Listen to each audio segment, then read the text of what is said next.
বরাবরের মতোই হানফোর্ড ফিল্ডস রহস্যের অনুসন্ধানে আপনাদের সবাইকে আবারও সুস্বাগতম। আমাদের চারপাশেই ছড়িয়ে রয়েছে এরকম অসংখ্য রহস্যমণ্ডিত ঘটনা, যে সমস্ত ঘটনার পরিপূর্ণ ব্যাখ্যা আমাদের কাছে নেই। আমাদের চারপাশে হরহামেশাই ঘটে চলছে এরকম ঘটনা, যে সমস্ত ঘটনার কোনো যৌক্তিকতা নেই। আজকের এপিসোডটি আপনাদের জন্য বানানো হয়েছে তেমনি কিছু ঘটনা নিয়ে। আজকে থাকবে বিশ্বে আলোড়ন সৃষ্টি করা এরকম 5টি রহস্যময় ঘটনা, যা আজও মানুষের মনে দাগ কেটে আছে। প্রথমে আপনাদেরকে বলবো শেখ হারবারের ঘটনার কথা। ঘটনাটি ঘটে 1967 সালের অক্টোবর মাসে। জায়গাটি হচ্ছে কানাডার শেখ হারবার। হঠাৎ করে সেদিন এলাকার মানুষ অদ্ভুত এক বস্তু আকাশ থেকে সেখানে পড়তে দেখে।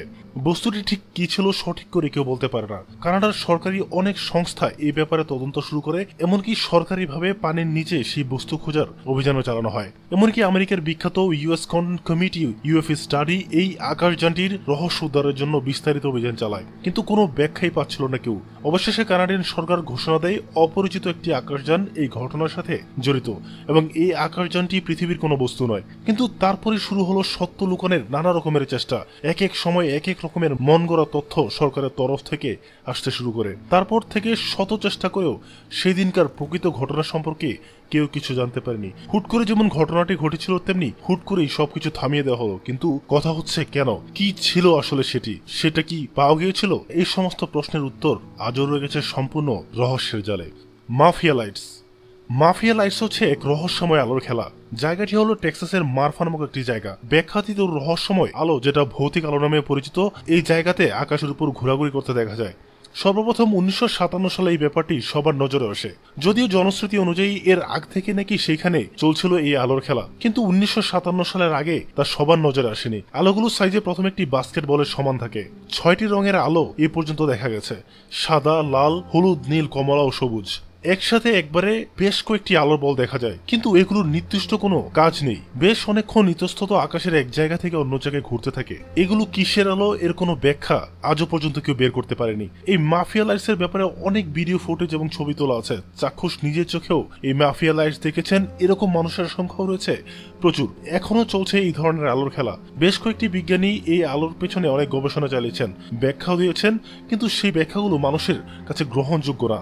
এই ব্যাখ্যাগুলোতে ছিল অনেক ফাঁকফোকর। ফ্রেডরিক বেলেন্টিসের হারিয়ে যাওয়া। 1978 সালের অক্টোবর মাসের 21 তারিখের ঘটনা এটি। 20 বছর বয়সী ফ্রেডরিক একটি হালকা বিমান চালিয়ে অস্ট্রেলিয়ার কিং আইল্যান্ডের উপর দিয়ে যাচ্ছিলেন। হঠাৎ করেই কোনো কথাবার্তা ছাড়াই বিমান সহ ফ্রেডরিক সম্পূর্ণভাবেই গায়েব হয়ে যান। একেবারে লাপাত্তা, কোনো চিহ্নই নেই তার।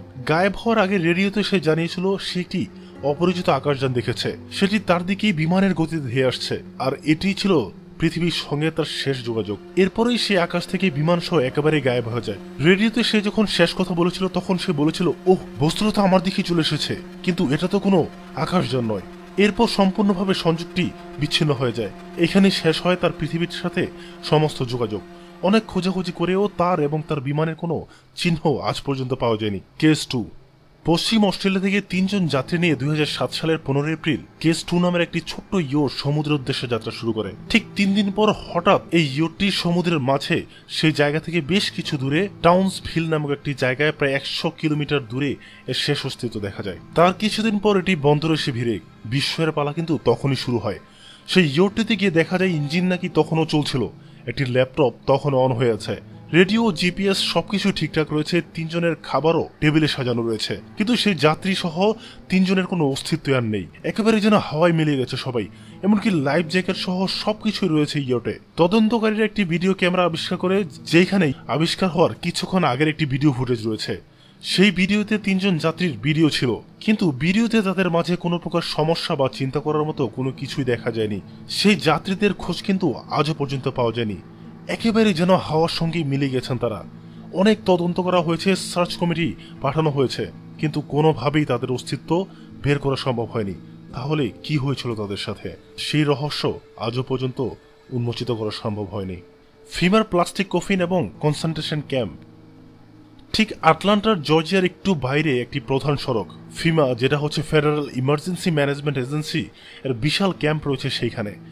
এই জায়গাটিতে প্রায় 5 লক্ষের বেশি প্লাস্টিকের খালি কফিন রাখা রয়েছে। এগুলো এখানে কেন রাখা রয়েছে, কাদের জন্য রাখা রয়েছে, সেই প্রশ্ন কিন্তু অনেকের মধ্যেই রয়েছে। আবার আমেরিকার অনেক জায়গায় এই ফিমার মতো অনেক বিশাল বিশাল ক্যাম্পের অস্তিত্ব দেখা যায়, কিন্তু এগুলোতে জনসাধারণের প্রবেশ সম্পূর্ণভাবে নিষেধ। তাহলে কথা হচ্ছে, কাদের জন্য এত আয়োজন, কিসের জন্য এতগুলো কফিন একসাথে রাখা হয়েছে? ধারণা করা হয় আমেরিকা অথবা বিশ্বে খুব শীঘ্রই বিশাল কোনো দুর্যোগ ঘনিয়ে আসছে, অনেক প্রাণহানি হবে এতে, ও পৃথিবীর সমীকরণ নাকি বদলে যাবে। সেই বিপদকে সামনে রেখেই আমেরিকানদের এই পূর্ব প্রস্তুতি, নাকি এর পেছনে রয়েছে অন্য কিছু? এই রহস্য আজও পর্যন্ত উদ্ঘাটন করা সম্ভব হয়নি। আজ তবে এই পর্যন্তই। ভিডিওটি যদি আপনাদের ভালো লাগে অবশ্যই আমাদের সাথে থাকুন। আমাদের সাথে থাকতে অবশ্যই আমাদের চ্যানেলটি এখনই সাবস্ক্রাইব করুন। আর ভিডিওটি যদি ভালো লাগে অবশ্যই লাইক করুন, কমেন্টস করে আপনার মূল্যবান মতামত দিন, আর বেশি বেশি আপনার বন্ধুদের সাথে শেয়ার করে রহস্যগুলো ভাগ করে নিন। পরবর্তী ভিডিওর অপেক্ষা থাকুন। সেই পর্যন্ত ভালো থাকুন, সুস্থ থাকুন, আর আমাদের সাথে রহস্যের সাথে থাকুন। ধন্যবাদ।